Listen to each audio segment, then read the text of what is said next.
Hello friends, ओम श्री गणेशाय नमः। जय श्री कृष्ण। आप सभी का स्वागत है आपके अपने यूट्यूब चैनल पर। फ्रेंड्स, आज हम आपको इस वीडियो में बताने जा रहे हैं साल 2024 की आमल की एकादशी, जिसे रंग भरी एकादशी के नाम से भी जाना जाता है, का शुभ मुहूर्त, व्रत पारण का समय, पूजा विधि, व्रत कथा, महत्व, नियम और उपायों के बारे में। फ्रेंड्स, वीडियो शुरू करने से पहले आपसे रिक्वेस्ट है, अगर आप हमारे चैनल पर नए हैं और आपने अभी तक चैनल को सब्सक्राइब नहीं किया है तो प्लीज़ सब्सक्राइब कीजिएगा चैनल को, साथ ही प्रेस कीजिएगा बेल आइकन को, जिससे नए वीडियो से रिलेटेड नोटिफिकेशन आपको तुरंत प्राप्त हो सके। और वीडियो पसंद आने पर वीडियो को लाइक और शेयर जरूर कीजिएगा, ताकि सभी भक्तों को इस वीडियो का लाभ प्राप्त हो सके। और कमेंट बॉक्स में जय श्री कृष्णा जरूर लिखिएगा। फाल्गुन शुक्ल पक्ष की एकादशी को आमल की एकादशी के नाम से जाना जाता है। इस एकादशी में आंवले के पेड़ के नीचे भगवान विष्णु जी की पूजा की जाती है।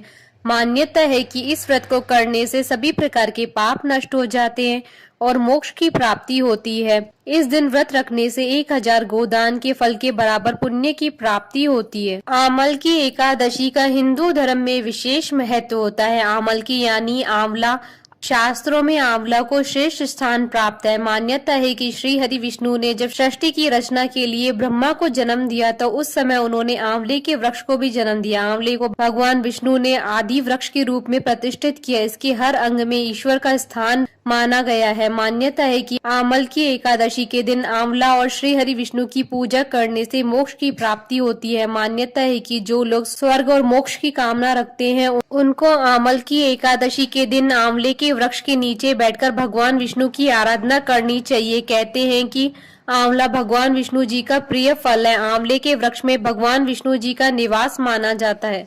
पद्म पुराण के अनुसार आमल की एकादशी का व्रत करने से सैकड़ों तीर्थ दर्शन के समान पुण्य प्राप्त होता है। समस्त यज्ञों के बराबर फल देने वाले आमल की एकादशी व्रत करने से व्यक्ति को मोक्ष की प्राप्ति होती है। जो लोग आमल की एकादशी का व्रत नहीं करते हैं वह इस दिन एकादशी के दिन भगवान विष्णु को आंवला अर्पित करें और स्वयं भी खाएं।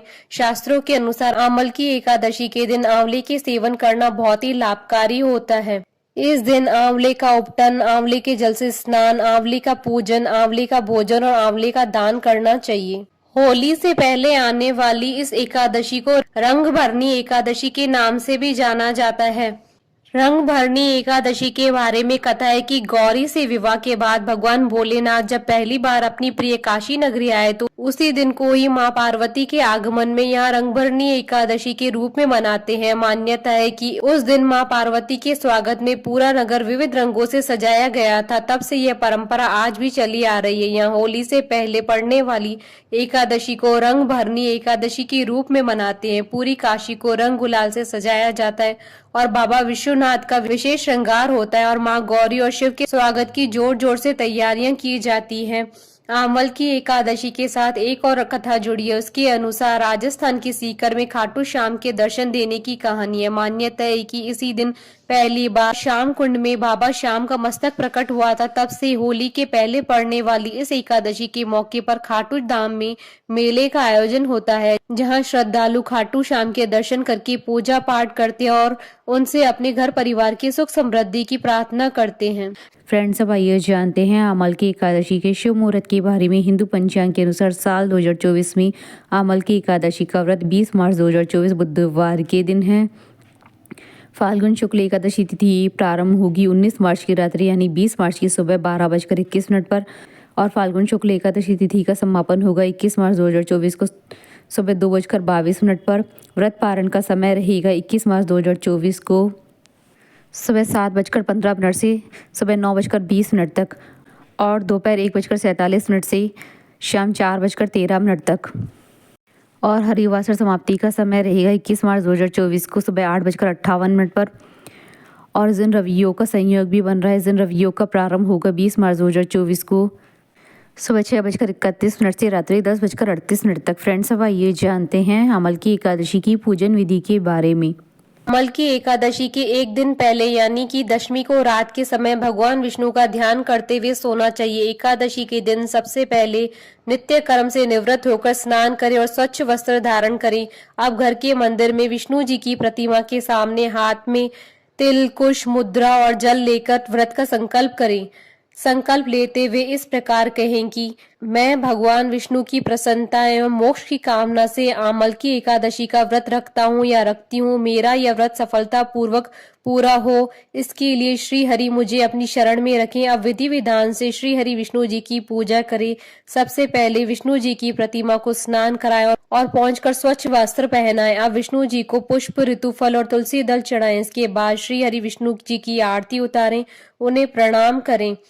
विष्णु जी की पूजा करने के बाद पूजन सामग्री लेकर आंवले के वृक्ष की पूजा करें। आंवले के वृक्ष की पूजा से पहले सबसे पहले वृक्ष के चारों ओर की भूमि साफ करें, उसे गाय के गोबर से पवित्र करें। पेड़ की जड़ में एक वेदी बनाकर उस पर कलश स्थापित करें। इस कलश में देवताओं, तीर्थों और सागर को आमंत्रित करें। कलश में पंच रत्न रखें, उसके ऊपर पंच पल्लव रखें और दीप जलाकर रखें। कलश पर श्रीखंड चंदन का लेप करें और वस्त्र पहनाएं। अब कलश के ऊपर श्री विष्णु के छठे अवतार परशुराम जी की मूर्ति स्थापित करें और विधिवत पूजा करें। शाम के समय एक बार विष्णु जी की पूजा करें और फलाहार ग्रहण करें। रात्रि में भगवत कथा और भजन कीर्तन करते हुए श्री हरि विष्णु जी का पूजन करें। अगले दिन द्वादशी को सुबह ब्राह्मण को भोजन कराएं, उन्हें यथाशक्ति दान दक्षिणा देकर विदा करें। इसके बाद आप स्वयं भी भोजन ग्रहण कर व्रत का पारण करें। आमल की एकादशी व्रत कथा 88,000 ऋषियों को संबोधित करते हुए सूत जी ने कहा, हे विप्रो, प्राचीन काल की बात है। महान राजा मंदाता ने वशिष्ठ जी से पूछा था कि हे वशिष्ठ जी, यदि आप मुझ पर प्रसन्न है तो ऐसे व्रत का विधान बताने की कृपा करें जिससे मेरा कल्याण हो। महर्षि वशिष्ठ जी ने कहा, हे राजन, सब व्रतों से उत्तम और अंत में मोक्ष देने वाला आमल की एकादशी का व्रत है। राजा मानधाता ने कहा कि हे ऋषि श्रेष्ठ, इस आमल की एकादशी के व्रत की उत्पत्ति कैसे हुई? इस व्रत को करने का क्या विधान है? हे वेदों के ज्ञाता, कृपा कर यह सब वृतांत मुझे विस्तार पूर्वक बताइए। महर्षि वशिष्ठ जी ने कहा, हे राजन, मैं तुम्हारे समक्ष विस्तार से इस व्रत का वृतांत कहता हूँ। यह व्रत फाल्गुन मास के शुक्ल पक्ष में होता है। इस व्रत के फल से सभी पाप समूल नष्ट हो जाते हैं। इस व्रत का पुण्य 1000 गोदान के फल के बराबर है। आमल की आंवले की महत्ता उसके गुणों के अतिरिक्त इस बात में भी है कि इसकी उत्पत्ति भगवान विष्णु के श्रीमुख से हुई है। अब मैं आपको एक पौराणिक कथा सुनाता हूँ, ध्यान पूर्वक श्रवण करो। प्राचीन समय में वैदिक नामक एक नगर था। उस नगर में ब्राह्मण, वैश्य, क्षत्रिय, शूद्र चारों वर्ण के लोग प्रसन्नता पूर्वक रहते थे। नगर में सदैव वेद ध्वनि गूंजा करती थी। उस नगरी में कोई भी पापी, दुराचारी, नास्तिक आदि न था। उस नगर में चैत्रथ नामक चंद्रवंशी राजा राज्य करता था। वह उच्च कोटि का विद्वान तथा धार्मिक प्रवृत्ति का व्यक्ति था। उसके राज्य में कोई भी गरीब न था और न ही कंजूस। उस राज्य के सभी लोग विष्णु भक्त थे। वहां के छोटे बड़े सभी निवासी प्रत्येक एकादशी का उपवास करते थे। एक बार फाल्गुन माह के शुक्ल पक्ष की आमल की नामक एकादशी आई। उस दिन राजा और प्रत्येक प्रजाजन, वृद्ध से लेकर बालक तक ने आनंद पूर्वक उस एकादशी को उपवास किया। राजा अपनी प्रजा के साथ मंदिर में आकर कलश स्थापित करके तथा धूप, दीप, नैवेद्य, पंचरत्न, छत्र आदि और धात्री का पूजन करने लगा। वे सब धात्री की इस प्रकार स्तुति करने लगे, हे धात्री, आप ब्रह्मा स्वरूप हैं। आप ब्रह्मा जी द्वारा उत्पन्न और सभी पापों को नष्ट करने वाली, आपको नमस्कार है। आप मेरा अर्घ्य स्वीकार करो। आप श्री रामचंद्र जी के द्वारा सम्मानित है। मैं आपसे प्रार्थना करता हूँ कि मेरे सभी पापों को हरण कर। उस मंदिर में रात को सभी ने जागरण किया। रात के समय उस जगह एक बहेलिया आया। वह महापापी तथा दुराचारी था। अपने कुटुंब का पालन वह जीव हिंसा करके करता था। वह भूख प्यास से अत्यंत व्याकुल था। कुछ भोजन पाने की इच्छा से मंदिर के कोने में बैठ गया। उस जगह बैठकर वह भगवान विष्णु जी की कथा तथा एकादशी महात्म्य सुनने लगा। इस प्रकार इस बहेलिये ने सारी रात अन्य लोगों के साथ जागरण कर व्यतीत की। प्रातःकाल सभी लोग अपने अपने निवास पर चले गए। इसी प्रकार वह बहेलिया भी अपने घर चला गया और वहां जाकर भोजन किया। कुछ समय बीतने के पश्चात उस बहेलिये की मृत्यु हो गई। उसने जीव हिंसा की थी। इस कारण हालांकि वह घोर नरक का भागी था, परंतु उस दिन आमल की एकादशी का व्रत तथा जागरण के प्रभाव से उसने राजा विदुरथ के यहाँ जन्म लिया। उसका नाम वसुरथ रखा गया। बड़ा होने पर वह चतुरंगनी सेना सहित तथा धन धान्य से युक्त होकर 10 सहस्त्र गांवों का संचालन करने लगा। वह तेज में सूर्य के समान, कांति में चंद्रमा के समान, वीरता में भगवान विष्णु के समान तथा क्षमा में पृथ्वी के समान था। वह अत्यंत धार्मिक, सत्यवादी, कर्मवीर और विष्णु भक्त था। वह प्रजा का समान भाव से पालन करता था। दान देना उसका नित्य कर्म था। एक बार राजा वसुरथ शिकार खेलने के लिए गया। देव योग से वन में वह रास्ता भटक गया और दिशा का ज्ञान न होने के कारण उसी वन में एक वृक्ष के नीचे सो गया। कुछ समय पश्चात पहाड़ी डाकू वहां आए और राजा को अकेला देखकर मारो मारो चिल्लाते हुए राजा वसुरथ की ओर दौड़े। वह डाकू कहने लगे कि इस दुष्ट राजा ने हमारे माता पिता पुत्र पौत्र आदि समस्त संबंधियों को मारा है तथा देश से निकाल दिया। अब हमें इसे मारकर अपने अपमान का बदला लेना चाहिए। इतना कह वे डाकू राजा को मारने लगे, उस पर अस्त्र शस्त्र से प्रहार करने लगे। उन डाकुओं के अस्त्र शस्त्र राजा के शरीर पर लगते ही नष्ट हो जाते और राजा को पुष्पों के समान प्रतीत होते। कुछ देर बाद प्रभु इच्छा से उन डाकुओं के अस्त्र शस्त्र उन्हीं पर प्रहार करने लगी, जिससे वे सभी मूर्छित हो गए।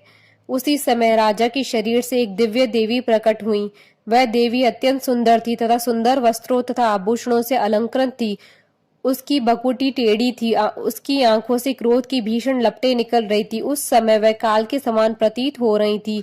उसने देखते ही देखते उन सभी डाकुओं का समूल नाश कर दिया। नींद से जागने पर राजा ने वहां अनेक डाकुओं को मृत देखा। वह सोचने लगा कि किसने इन्हें मारा, इस वन में कौन मेरा हितैषी रहता है। राजा वसुरथ ऐसा विचार ही कर रहा था, तभी आकाशवाणी हुई, हे राजन, इस संसार में भगवान विष्णु की अतिरिक्त तेरी रक्षा कौन कर सकता है। इस आकाशवाणी को सुनकर राजा ने भगवान विष्णु का स्मरण कर उन्हें प्रणाम किया, फिर अपने नगर को वापस आ गया और सुखपूर्वक राज्य करने लगा।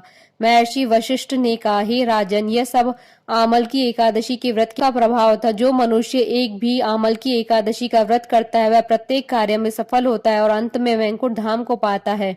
कथा सार, भगवान श्री हरि की शक्ति हमारे सभी कष्टों को हरती है। यह मनुष्य को ही नहीं अपितु देवताओं की रक्षा में भी पूर्णतः समर्थ है। इसी शक्ति के बल से भगवान विष्णु ने मधुकैटभ नाम के राक्षसों का संहार किया था। इसी शक्ति से उत्पन्न एकादशी बनकर मुर नामक असुर का वध करके देवताओं की कष्ट को हरकर उन्हें सुखी किया था। बोलिए भगवान श्री हरि विष्णु जी की जय, सनातन धर्म की जय। हमारे साथ इस वीडियो में अंत तक बने रहने के लिए आपका धन्यवाद। ओम श्री गणेशाय नमः। जय श्री कृष्णा।